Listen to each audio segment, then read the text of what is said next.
Data ketenaga kerjaan secara umum, terutama data tentang pengangguran, itu memberi gambaran tentang kondisi perekonomian suatu negara. Data di Indonesia dikumpulkan dan diolah oleh Badan Pusat Statistik atau BPS. Konsep definisi ketenaga kerjaan yang digunakan BPS merujuk pada rekomendasi atau manual dari organisasi internasional ILO ya, International Labour Organization. Nah, dengan demikian data Indonesia itu dapat dibandingkan secara internasional.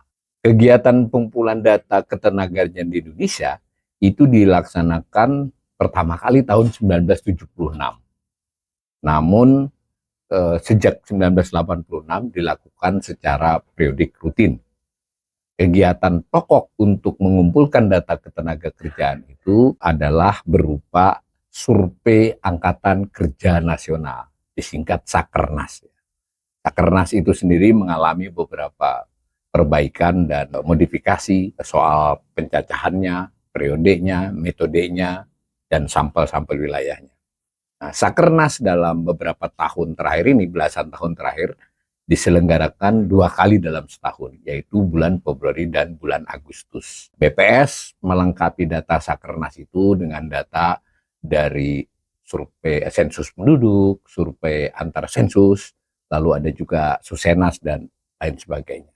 Data itu dimulai dengan apa yang disebut dengan penduduk usia kerja. Kalau di gambar ini saya ambil dari publikasi BPS, itu di sini tidak terlihat bahwa ada jumlah penduduk kan. Ini data untuk Agustus 2023, jumlah penduduk sekitar 280 juta. Nah, yang berusia 15 tahun ke atas itu disebut penduduk usia kerja. Jadi data ketenagakerjaan mulai dari situ dulu, bahwa dari total penduduk ada yang berusia 15 tahun ke atas, itu disebut penduduk usia kerja. Nah, penduduk usia kerja itu dibagi 2 kelompok besar. Ada yang disebut sebagai angkatan kerja, ada yang disebut sebagai bukan angkatan kerja. Nah, mulainya dari definisi bukan angkatan kerja dulu ya. Bukan angkatan kerja itu ada misalnya bersekolah atau ibu rumah tangga. Definisi sederhananya dari angkatan kerja itu adalah penduduk usia kerja yang masuk ke dalam pasar tenaga kerja. Ya, pasar itu ya dia berarti ada yang bekerja, ada yang menganggur, tapi kan dia masuk ke dalam pasar. Kalau yang sekolah dan rumah tangga utamanya begitu, tetapi tidak masuk ke dalam pasar tenaga kerja, itu tidak disebut angkatan kerja. Jumlahnya dari 212,5 juta tadi, yang angkatan kerja sebanyak 147,71 juta. Yang bukan angkatan kerja 64,88 juta orang.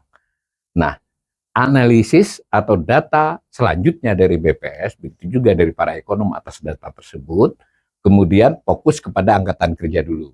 Angkatan kerja itu ada yang bekerja, ada yang tidak bekerja sama sekali, disebut pengangguran. Nah, jumlahnya yang bekerja kurang lebih 139,85 juta, yang pengangguran 7,86 juta orang. Nah, di antara yang bekerja, itu ternyata ada yang bekerjanya tidak penuh jika dilihat dari jam kerja. Definisinya ada yang bekerja penuh, berarti sesuai dengan jam kerja normal, ada yang bekerja tidak penuh atau kurang dari jam kerja normal. Dari data tadi kan ada penduduk usia kerja, ada yang angkatan kerja, ada yang bukan angkatan kerja. Nah, itu dibuat angkatan kerja dengan penduduk usia kerja itu datanya. Yang tadi yang kita tadi bicarakan di depan adalah yang paling ujung sini, Agustus 2023. Nah, kita bisa sambung dia sampai 10-12 tahun terakhir. Nanti kelihatan yang orange itu menunjukkan jumlah penduduk usia kerja dari waktu ke waktu. Saya sudah katakan di depan tadi, ada Sakernas bulan Februari, ada Sakernas bulan Agustus ya. Jadi kalau ini kita lagi musim pemilu ini kan ada survei, tetapi beda sekali ya. BPS ini termasuk yang dengan biaya besar dan luar biasa. Sampelnya 300.000 rumah tangga. Kalau untuk bulan Februari 75.000. Jadi cukuplah untuk jumlah sampel. Ditambah tadi kita kan sudah diingatkan di depan, ada acuannya ILO. Nah, tadi yang orange menunjukkan penduduk usia kerja, yang biru menunjukkan angkatan kerja. Maksudnya apa? Maksudnya tidak semua orang yang berusia 15 tahun ke atas itu masuk ke pasar. Masuk ke pasar itu cari kerja ya, bisa dapat, bisa tidak. Ada yang memang, ya saya mau sekolah saja, saya menjadi ibu rumah tangga saja. Saya nggak mau nggak ngapa-ngapain misalnya, itu bukan angkatan kerja namanya. Nah, itu dikenal dengan istilah tingkat partisipasi angkatan kerja.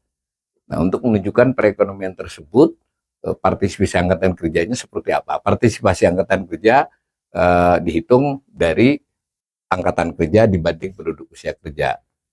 Bisa mencapai hampir 70%, fluktuasi lah ya.